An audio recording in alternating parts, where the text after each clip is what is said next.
Dear learner, नमस्कार।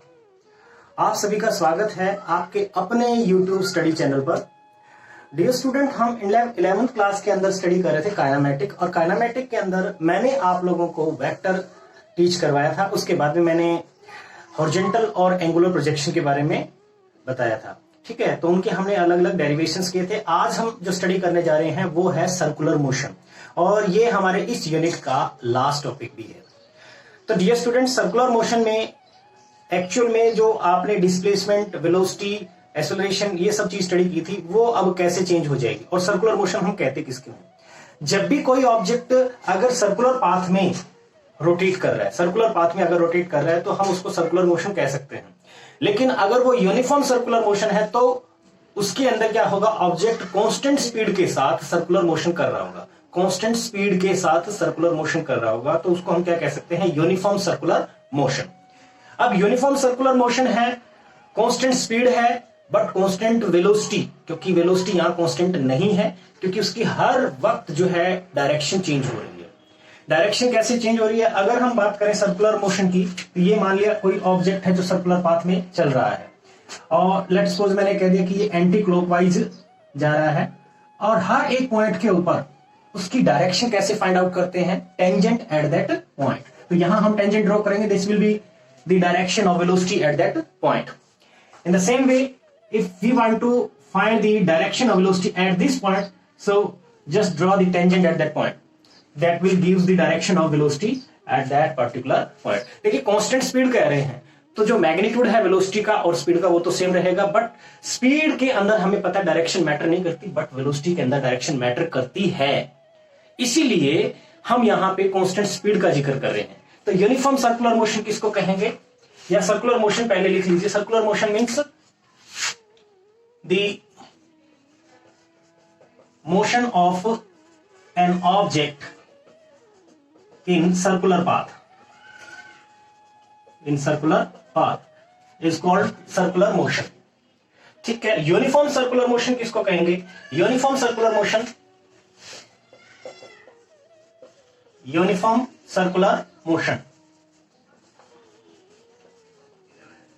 Uniform circular motion के अंदर अब ऑब्जेक्ट सर्कुलर मोशन तो कर रहा है, लेकिन अब उसकी स्पीड क्या है? कांस्टेंट है। ठीक है,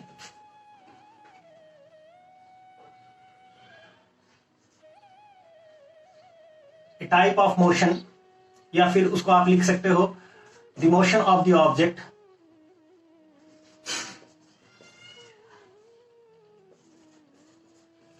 the motion of an object in circular path with constant speed, with constant speed। अभी देखो मैंने इस तरीके से डिफाइन किया, लेकिन एक्चुअल में इसकी और भी एग्जैक्ट डेफिनेशन जो है वो क्या होती है? An object if covers equal displacement, equal angular displacement in equal interval of time, that particular type of motion is known as uniform circular motion। ठीक है, तो मैं वो भी लिख देता हूं। A motion is said to be uniform circular motion, uniform circular motion if it covers equal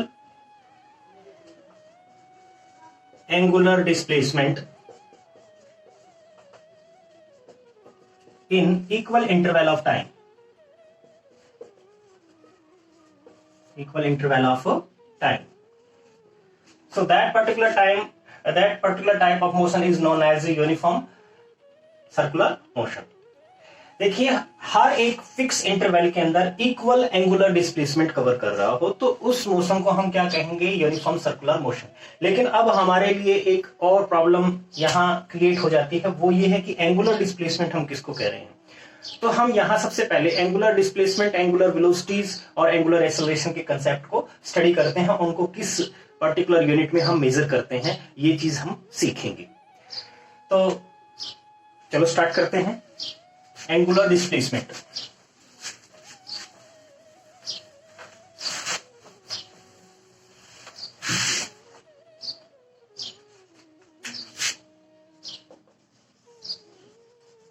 angular displacement.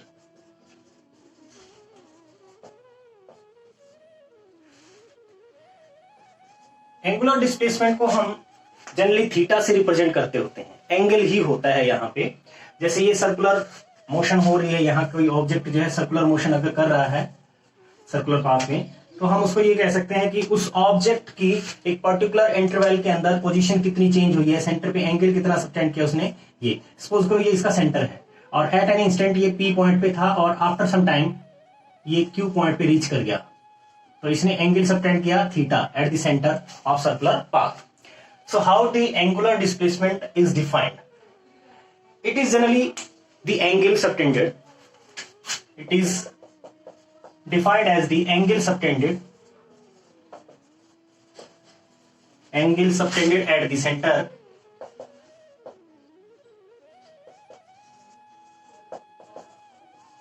the center of circular path।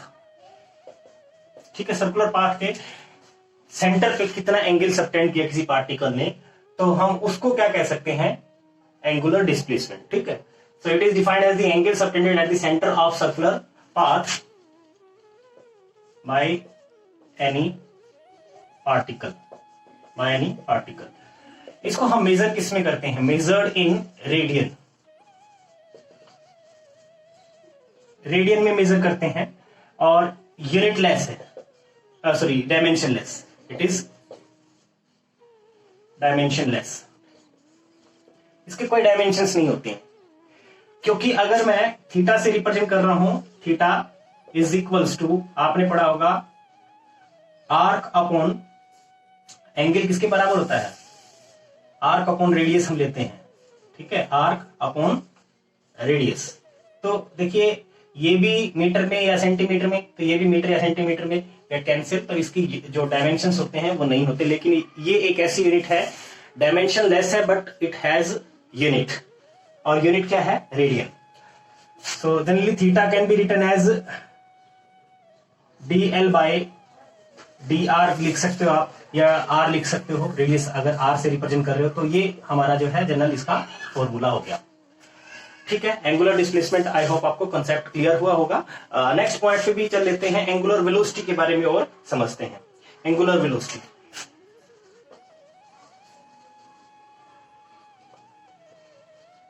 Angular velocity, अब ये क्या चीज है angular velocity?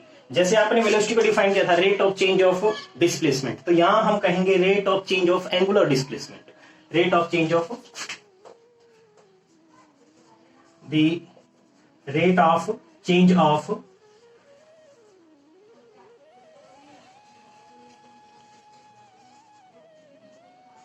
angular displacement is called angular velocity। उसको हम क्या कहेंगे, angular velocity. और ये किसमें मेजर किया जाता है, मेजर्ड इन रेडियन पर सेकेंड। ठीक है, रेडियन पर सेकेंड में मेजर करते हैं। और इसका डायमेंशनल फॉर्मूला आप लिखोगे तो ये बनेगा m0 L0 T -1, ये फॉर्मूला होता है इसका। ठीक है, तो जैसे मैंने अभी इसको डिफाइन किया है, तो इसकी यूनिट भी आप आराम से इसका फॉर्मूला भी बना सकते हो। वो किस तरीके से, एंगुलर वेलोसिटी को हम ओमेगा से रिप्रेजेंट करते हैं, इस सिंबल को हम बोलते हैं ओमेगा। ठीक है, ओमेगा, तो omega is equals to d theta by d t. ठीक है, ये फॉर्मूला बन जाएगा। आपने वेलोसिटी क्या लिखा था, v is equals to d x by d t, ये लिखा था, यानी differentiation of displacement with respect to time. यहां पे differentiation of angular displacement with respect to time is known as angular velocity. ठीक है, तो ये फॉर्मूला इसका बन जाएगा। या इसी को आप इस तरीके से भी कह सकते हैं, first derivative of angular displacement, first derivative of angular displacement is also known as angular velocity. ठीक है, इस तरीके से भी डिफाइन किया जा सकता है इसको। तो ये आपको एंगुलर वेलोसिटी देगा। देखिए एंगुलर वेलोसिटी में हम यहां पे ऑब्जेक्ट जो है यहां से यहां तक मूवमेंट कर रहा है और उसने एंगल कितना सबटेंड किया एट द सेंटर और कितने टाइम में, ठीक है, दैट पर्टिकुलर रेशियो, यानी इसको आप लिखना चाहो तो इस तरीके से लिख सकते हो θ2 minus θ1, final angular displacement minus initial divide by T2 minus T1, इस तरीके से भी इसको लिखा जा सकता है, ठीक है। तो नेक्स्ट हमारा पॉइंट आ जाता है angular acceleration. Angular acceleration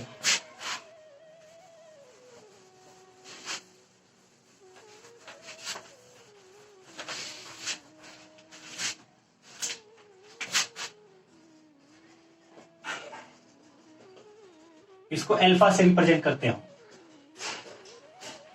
alpha से रिप्रेजेंट किया जाता है। Angular acceleration the rate of change of angular velocity,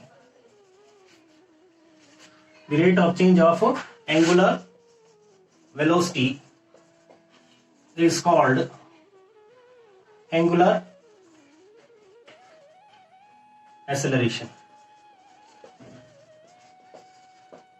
ठीक है। या आप इसकी सेकंड डेफिनेशन लिखना चाहो, द फर्स्ट डेरिवेटिव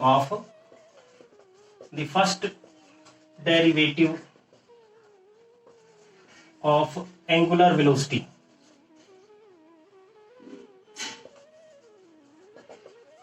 ठीक है। या इसका एक और डेफिनेशन बन सकता है, the second derivative of angular displacement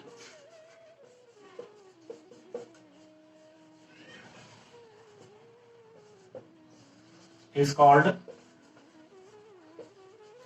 angular acceleration। देखिए यहां पे जो मैंने वर्ड यूज किया है फर्स्ट डेरिवेटिव सेकंड डेरिवेटिव, इसका क्या मतलब है? हम डिफरेंशिएशन पढ़ते हैं 12th क्लास के अंदर आएगा आपके, तो डिफरेंशिएशन का मैंने हल्का सा पार्ट थोड़ा सा बताया भी था काइनेमेटिक्स में, लेकिन अभी हम यहां उसको किस तरीके से लेंगे। देखिए फर्स्ट डेरिवेटिव यानी मैंने अल्फा इज इक्वल्स टू क्या लिखा है, d omega by d t, d omega by d t, यानी first derivative of angular velocity is known as angular acceleration, या ये कह सकते हैं differentiation of angular velocity with respect to time is called angular acceleration, or it may be written as d by dt of omega, omega आपने लिखा था d theta by dt, so it may also written as d square by dt square of theta। ये जो मैंने लिखा है d square by dt square यानी double derivative of angular displacement is known as angular acceleration. तो double derivative मैंने कहा, ये डबल डेरिवेटिव का सिंबल हो गया हमारा d by d t square, double का ट्रिपल करना है d by d t, d cube by d t cube and so on, d n by d t n कर सकते हो, nth डेरिवेटिव, ये आप हायर क्लासेस में समझोगे। तो ये मैंने अभी डिफाइन जो किया उसी के फॉर्मूले हो गए। अच्छा इसमें अब इसको किस में मेजर करते हैं, मेजर्ड इन रेडियन पर सेकेंड स्क्वायर, ठीक है, रेडियन पर सेकेंड स्क्वायर, और इसका जो डायमेंशंस है, डायमेंशनल फॉर्मूला वो बनेगा m0 L0 t minus 2। So this one is the dimensional formula of angular acceleration. सो मैंने ये अभी आप लोगों को बता दिया, लेकिन मैंने यहां डायरेक्शन की बात अभी तक नहीं की। जो एंगुलर वेलोसिटी है, एंगुलर एक्सेलरेशन है, या फिर एंगुलर डिस्प्लेसमेंट है, ये सारी की सारी वेक्टर क्वांटिटी है। और मैंने बिल्कुल स्टार्टिंग में बताया था कि वेक्टर के दो टाइप होते हैं, एक्सियल वेक्टर और दूसरा हमने बात किया था पोलर वेक्टर। तो अभी तक हम जो पढ़ते आ रहे थे वो सारे के सारे पोलर वेक्टर थे हमारे, और जो अब हम स्टडी कर रहे हैं ये हमारे एक्सियल वेक्टर के अंदर आता है। एक्सियल वेक्टर मींस जैसे मान लिया किसी पर्टिकुलर एक्सिस के अबाउट कोई पार्टिकल रोटेट कर रहा हो तो उसको हम एक्सियल वेक्टर कहेंगे। ये हमारी एक्सिस ऑफ रोटेशन होगी, ठीक है, जिसके अबाउट ये पार्टिकल रोटेट कर रहा होगा। सो इस टाइप के जो वेक्टर होते हैं इनको हम एक्सियल वेक्टर के अंदर लेते हैं। तो अभी मैंने जो 3 टर्म्स आप लोगों को टीच की है, that is angular displacement, angular velocity and angular acceleration. All these are axial vector, ठीक है, ये एक्सियल वेक्टर में आते हैं। और डियर स्टूडेंट, अभी एक्सियल वेक्टर है तो इनकी एक पर्टिकुलर डायरेक्शन भी होगी। That particular direction can be find by the right hand screw rule. Right hand screw rule, right hand screw rule से आप इसको फाइंड आउट कर सकते हो, या राइट हैंड थंब रूल से। जैसे आप ये मान के चलिए कि ये कोई क्लॉकवाइज अगर कोई वेक्टर है क्लॉकवाइज, तो क्लॉकवाइज का मतलब है जैसे ये मैंने क्लॉकवाइज, किसी स्क्रू को हम क्लॉकवाइज अगर रोटेट करते हैं तो उसकी डायरेक्शन कैसे होती है, किस तरफ मूवमेंट करता है, वो मूव करता है perpendicular inward to the plane, perpendicular inward to the plane. Anticlockwise अगर हम इसको रोटेट करेंगे perpendicular outward to the plane. ठीक है, तो ये डायरेक्शन हम इस तरीके से फाइंड आउट करते होते हैं इनकी। सो डियर स्टूडेंट, अभी आप लोगों को ये तीनों कंसेप्ट तो क्लियर हो गए, लेकिन अब हम बात करते हैं इनके आपस में रिलेशंस के। तो इनके रिलेशन कैसे फाइंड आउट करते होते हैं ये समझते हैं।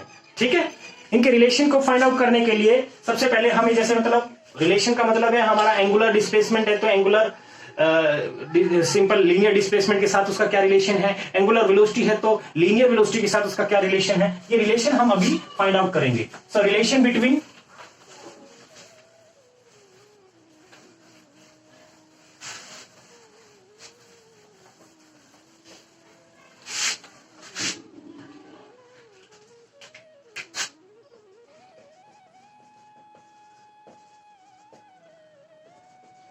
relation between displacement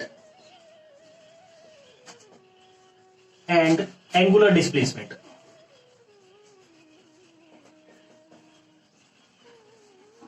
ठीक है, तो relation between displacement and angular displacement, इसमें हमारा सबसे पहले जो मैंने अभी फॉर्मूला लिखा था वही फॉर्मूला है, theta is equal to l by r. आप स्टडी करते हो आर्क डिवाइड बाय रेडियस, यही रिलेशन है। ये एल जो है ये यहाँ पे क्या है, आपका सिंपल डिस्प्लेसमेंट को रिप्रेजेंट करता है। अगर यहाँ पे जो पार्टिकल मैंने लिया है पी और क्यू, जो डिस्प्लेसमेंट लिया है, ये बहुत ही स्मॉल हो, इतना स्मॉल कि जैसे मान लिया कि ये सर्कुलर मोशन है और पार्टिकल यहां से बहुत ही छोटा, इनफाइन, जिसको हम ये कह सकते हैं इनफाइनेटजेमल स्मॉल। ठीक है, बहुत ही स्मॉल, यानी ये कह सकते हैं इसको डी एल से मैं रिप्रेजेंट करूं, ये आर है और ये ओ पॉइंट हमारा, तो सेंटर पे कितना एंगल सबटेंड हुआ, डी थीटा। और ये जो d theta it is the ratio of dl by d r, ये डीएल बाय आर ही लिख लो, आर डी आर तो फिक्स रहना है। ये जो डीएल है it is very small, very small, इतना स्मॉल कि हम उसको ऑलमोस्ट स्ट्रेट कंसीडर कर सकते हैं। स्ट्रेट कंसीडर करेंगे तो वो क्या है हमारा डिस्प्लेसमेंट। सो एंगुलर डिस्प्लेसमेंट और डिस्प्लेसमेंट में जो रिलेशन है वो यही रिलेशन है जो मैंने अभी आपको बताया था। नेक्स्ट बात करते हैं relation between angular velocity and angular velocity, velocity and angular velocity. Velocity और एंगुलर वेलोसिटी में क्या रिलेशन है इसको समझेंगे अभी। तो इसको समझने के लिए अपने को यही रिलेशन पता होना जरूरी है। जैसे बाय डेफिनेशन हमने क्या स्टडी किया था, बाय डेफिनेशन हमने कहा था omega can be written as d theta by d t, d theta by d t, ये हमने स्टडी किया था। अभी आप इसमें सिर्फ डी थीटा की वैल्यू पुट कर दीजिए तो आपको मिल जाएगा यहां पे d L by d t और यहां 1 by R, d L by d t into 1 by are. और DL by d t, DL क्या है यहां पे स्मॉल डिस्प्लेसमेंट और डी टी क्या है small time interval. So dl by d t displacement upon time क्या पढ़ा आपने, velocity. So omega is equals to 1 by r into v. So v is equals to dl by d t. और अगर आपको confusion हो रहा है तो डीएल को आप डीएक्स भी कंसीडर कर सकते हो, डीएक्स बाय डीटी। तो डीएक्स बाय डीटी को आपने वी लिखा था यानी linear velocity. So omega is equals to v by are, और सिंपली ये भी लिख सकते हो v is equals to r omega, ये लिख सकते हो आर ओमेगा। वेक्टर फॉर्म में इसको ऐसे लिखेंगे in vector form, in vector form v is vector quantity, r cross omega लिखेंगे, आर क्रॉस ओमेगा। ठीक है, तो आई होप ये कंसेप्ट आपको क्लियर हुआ होगा और रिलेशन भी समझ में आया होगा। नेक्स्ट पॉइंट पे चलते हैं अब, relation between acceleration and angular acceleration. इसको आप नोट कर लीजिए या स्क्रीनशॉट ले लीजिए। जो अभी मैंने आप लोगों को मैं पढ़ा रहा हूं इसके लास्ट में आप लोगों से एक क्वेश्चन भी पूछूंगा, तो अच्छे से समझ लीजिए।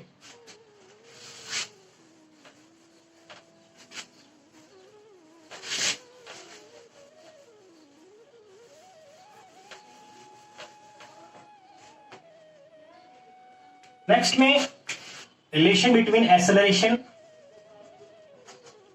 And angular acceleration. अब देखिए, इसके लिए अपने को सारे पॉइंट क्लियर होने चाहिए। अभी तक जो आपने सीखा है, क्या सीखा था? D theta is equal to d L by R. दूसरा पॉइंट अभी आपने सीखा v is equal to omega R, या R cross omega, R omega लिख लो, ठीक है, ये आपने स्टडी किया, ठीक है। और omega can be written as v by r, ये हम लिख सकते हैं। इसी तरीके से by definition, again by definition we can say that alpha, alpha क्या है यहाँ पे हमारा? एंगुलर डिस्प्लेसमेंट है। So alpha can be written as d omega by d t, d omega by d t. Again you just put the value of omega d by d t और v by are. मैंने omega की value यहां put कर दी। अब radius जो है circular path की वो फिक्स रहेगी। So 1 by r dv by dt, as dv by dt को हमने क्या पढ़ा है? dv by dt is equals to acceleration. So alpha is equals to acceleration divide by r, ये आ गया। और इसको आप चाहे तो ये भी लिख सकते हो, a is equals to r alpha या अल्फा आर, ठीक है, जो भी आपको ठीक लगे। तो ये हमारा रिलेशन आ गया। Linear acceleration is equals to angular acceleration into radius. और वेक्टर फॉर्म में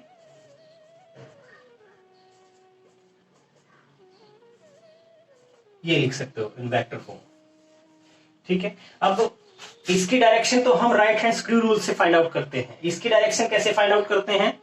जैसे यहां पे है ऑब्जेक्ट, यहां पे अगर इसकी लीनियर एक्सेलरेशन की बात करें तो टेंजेंट एट दैट पॉइंट, वही वेलोसिटी की डायरेक्शन है, लीनियर वेलोसिटी की, और वही जो है हमारे अल्फा की डायरेक्शन है, ठीक है। इसको हम टेंजेंशियल एक्सेलरेशन के नाम से भी जान सकते हैं, टेंजेंशियल एक्सेलरेशन, ठीक है। तो सॉरी, अल्फा नहीं, ये ए है, ये हमारा ए है। और एंगुलर एक्सेलरेशन जो है इस एंटी क्लॉकवाइज है, तो एंटी क्लॉकवाइज मतलब अब परपेंडिकुलर आउटवर्ड होगी, ऐसे अल्फा की जो डायरेक्शन होगी वो outward perpendicular to the plane, ठीक है। इस तरीके से आपको ये रिलेशंस पता चल गए। अब एक्चुअल में ये जो मैंने आप लोगों को रिलेशन बताए हैं, बहुत छोटे छोटे क्वेश्चन यहाँ बहुत इंपॉर्टेंट तैयार हो जाते हैं हमारे, उनको प्रैक्टिस हम करेंगे नेक्स्ट लेक्चर में। मैं आप लोगों को उन्हीं की प्रैक्टिस भी करवाऊंगा। तो अभी देखिए, यहां पे मैं कुछ 2-3 तरह की एक्सेलरेशन नजर आएगी, उनको डिस्कस कर लेते हैं। वो कौन सी है, उनको कैसे हम फाइंड आउट करते हैं वो बताता हूं मैं। देखिए डियर स्टूडेंट, अब ये 3 तरह के एक्सेलरेशंस का हम डिस्कस करेंगे। Tangential acceleration, centripetal acceleration and resultant acceleration. ये फिगर आप लोगों को नजर आ रहा है, सर्कुलर पाथ में कोई ऑब्जेक्ट जो है एंटी क्लॉकवाइज अगर रोटेट कर रहा हो, anticlockwise, so at a particular instant, यहां पे है पार्टिकल, और उसकी अगर मैं टेंजेंशियल एक्सेलरेशन की डायरेक्शन देखूं, तो टेंजेंशियल एक्सेलरेशन से हमारा मतलब है लीनियर एक्सेलरेशन, जो हम ये कहते हैं rate of change of velocity. तो उसकी डायरेक्शन जो वेलोसिटी की डायरेक्शन थी वही होगी, ये टेंजेंशियल एक्सेलरेशन है, ठीक है। टेंजेंशियल एक्सेलरेशन एक्चुअली में हमारा सिंपल एक्सेलरेशन है। ये टेंजेंशियल एक्सेलरेशन अगर हम लिखना चाहें तो ये लिख सकते हैं dv बाय dt, ठीक है। और जो सेंट्रीपिटल एक्सेलरेशन है ये थोड़ा सा अलग है, इसको मैं बता देता हूं थोड़ा डिटेल में जाकर के। देखिए सेंट्रीपिटल एक्सेलरेशन का मतलब क्या है? ये ऑब्जेक्ट है, आप किसी पत्थर को सपोज करो कि किसी रस्सी के साथ में या किसी थ्रेड के साथ में बांध करके आप ऐसे घुमाते हो सर्कुलर पाथ में, तो आपने देखा है कि वो बिल्कुल एक फिक्स पाथ के अंदर रोटेट करता है। क्यों कर रहे हैं? क्योंकि उसके ऊपर 2 फोर्स एक्ट कर रहे हैं, एक एग्जैक्टली आउटवर्ड और एक एग्जैक्टली इनवर्ड, ठीक है, अलोंग द रेडियस। तो वो कौन से फोर्स है? Centrifugal and centripetal force, centrifugal and centripetal force, ठीक है। सेंट्रीफ्यूगल फोर्स जो होता है वो away from the centre, circular path के अंदर away from the centre along the radius जो लगता है उसको हम बोलते हैं सेंट्रीफ्यूगल फोर्स। और जो सेंट्रीपिटल फोर्स होता है वो along the radius towards the centre of circular path act करता है। ये दोनों फोर्स जो है सेंट्रीपिटल और सेंट्रीफ्यूगल, ठीक है, सेंट्रीपिटल और सेंट्रीफ्यूगल फोर्स जो है एक दूसरे के इक्वल होते हैं, इक्वल एंड अपोजिट होते हैं, यानी इसको हम ऐसे लिख सकते हैं।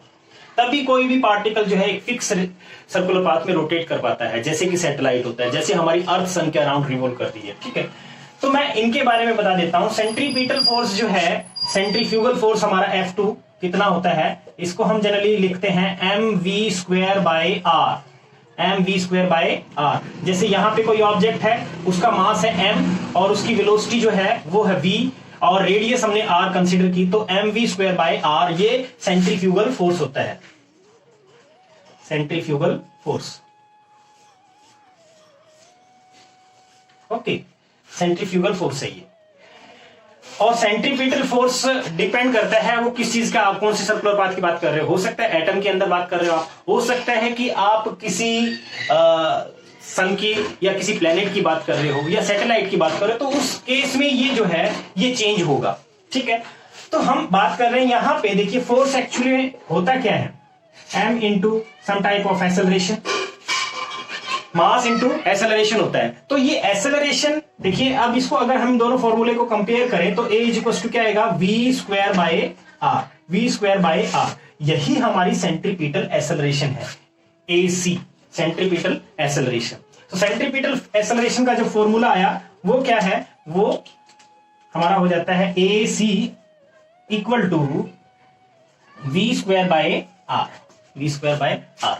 ठीक है, इसका और भी फॉर्मूले हैं, वो भी मैं बता देता हूं कैसे। आप इस फॉर्मूले के अंदर v की वैल्यू पुट कीजिए। v आपने अभी देखा था कि ओमेगा r होता है, v क्या होता है, omega r। So omega square r square divided by r, so r will get cancel, तो ये आ जाएगा हमारा omega square r। So it can also be written as r omega square, ये भी लिख सकते हैं। और ओमेगा जो होता है, जिसको हम एंगुलर वेलोसिटी बोलते हैं, मैंने उसके और फॉर्मूले आप लोगों को नहीं बताए तो मैं अभी बता देता हूं। ये सर्कुलर पाथ है, ये टोटल ओमेगा इक्वल टू आपने d थीटा बाई dt या थीटा डिवाइड बाई t, यानी angular displacement divide by time. तो एंगुलर डिस्प्लेसमेंट अगर कंप्लीट सर्किल के लिए, हम कंप्लीट सर्कुलर पाथ के लिए बात करें तो ये कितना हो जाएगा, थीटा की वैल्यू कितनी हो जाएगी, 2π। कितना हो जाएगा, 2π। टोटल 360 हो जाएगा, 2π से रिप्रेजेंट कर सकते हैं रेडियन में उसको। और टाइम कितना लिया, उसको हम कह सकते हैं कैपिटल T। तो ये फॉर्मूला बन जाएगा। ठीक है, तो omega is equal to 2π by capital T भी लिख सकते हैं। और आपने एक फॉर्मूला और पढ़ा होगा, frequency nu is equal to 1 by capital T होता है। सो यहां पे जो कैपिटल T है 1 बाय कैपिटल T, इसको हम फ्रीक्वेंसी लिखेंगे 2π न्यू, ये फॉर्मूला बन जाएगा। ठीक है, तो ये फॉर्मूले भी आप इसमें पुट करके अलग अलग फॉर्मूले बना सकते हो। तो जैसे मैं अभी एक फॉर्मूला आपने ये लिख ला और एक दूसरा फॉर्मूला ये लिख लेते हैं। जैसे ओमेगा की वैल्यू अभी क्या लिखेंगे, 2π divide by capital T whole square. So it may also written as 4π² r divide by t square. एक फॉर्मूला अब ये बन जाएगा, एक ये। ठीक है, इसी तरीके से और भी फॉर्मूला, अगर हम 1/t को फ्रीक्वेंसी यानी न्यू से रिप्रेजेंट करें तो अनदर फॉर्मूला जो हमारा बनेगा वो क्या बनेगा, वो भी मैं लिख देता हूं यहां पे। AC is equals to 4π² r और 1/t स्क्वायर को हम क्या लिख सकते हैं, न्यू स्क्वायर। सो ये बन जाएगा AC is equals to 4π² nu square into r। So ये हमारी सेंट्रीपिटल एक्सेलरेशन के अलग अलग फॉर्मूले हुए। कौन सा फॉर्मूला हुआ, एक बार देख लीजिए, v²/r और r ओमेगा स्क्वायर और 4π² r divide by t square और 4π² न्यू स्क्वायर r। ये हमारे सेंट्रीपिटल एक्सेलरेशन के अलग अलग फॉर्मूले होंगे। कई बार इनमें ये जो मैंने इसलिए सारी चीज इसलिए बताई है क्योंकि इन पे अलग अलग फॉर्मूले बन जाते हैं, तो हमारा न्यूमेरिकल जो है नहीं सोल्व हो पाता जब हमें नॉलेज नहीं उस चीज की। तो अभी मैंने आप लोगों को बता दिया, प्रॉब्लम नहीं आनी चाहिए। बात करते हैं रिजल्टेंट एक्सेलरेशन की। रिजल्टेंट एक्सेलरेशन कैसे कैलकुलेट करें। अभी आप लोगों ने देखा ये सेंट्रीपिटल एक्सेलरेशन है तो इसकी डायरेक्शन हमेशा टुवर्ड्स द सेंटर होगी। ठीक है, अगर पार्टिकल यहां है तो टेंजेंट आप यहां ड्रॉ करोगे और एक्सेलरेशन, तो टेंजेंट और रेडियस के बीच में हमेशा 90 डिग्री का एंगल होता है। तो ये दोनों किसी भी पॉइंट पे आप देखोगे तो AC और AT के बीच में 90 डिग्री का एंगल बनेगा। ठीक है, तो अभी हम बात करते हैं resultant acceleration. Resultant acceleration in दोनों का ही रिजल्टेंट है और रिजल्टेंट आपने निकालना सीखा था वेक्टर के अंदर, कैसे फाइंड आउट करते होते हैं। रिजल्टेंट एक्सेलरेशन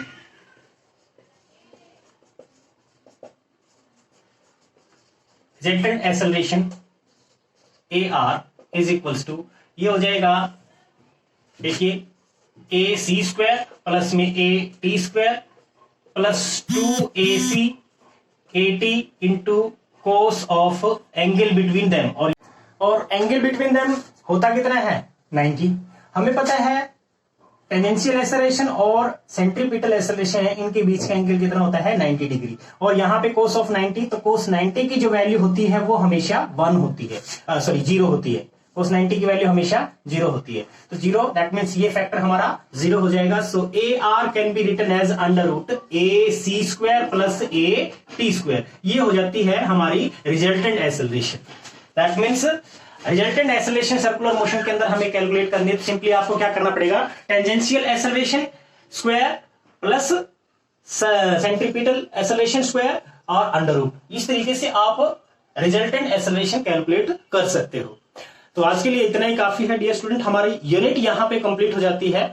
काइनेमेटिक कंप्लीट किया है। अभी नेक्स्ट लेक्चर में आप लोगों को इन पे बेस्ड कुछ न्यूमेरिकल्स की प्रैक्टिस करेंगे, और आज मैं आपको कोई न्यूमेरिकल नहीं देने वाला हूं, बट आप इतनी थ्योरी जरूर तैयार रखना ताकि नेक्स्ट लेक्चर के अंदर आपको किसी भी तरीके से कोई फॉर्मूला जो है बार बार बुक ओपन करके या अपने नोट्स ओपन करके देखने की जरूरत ना पड़े।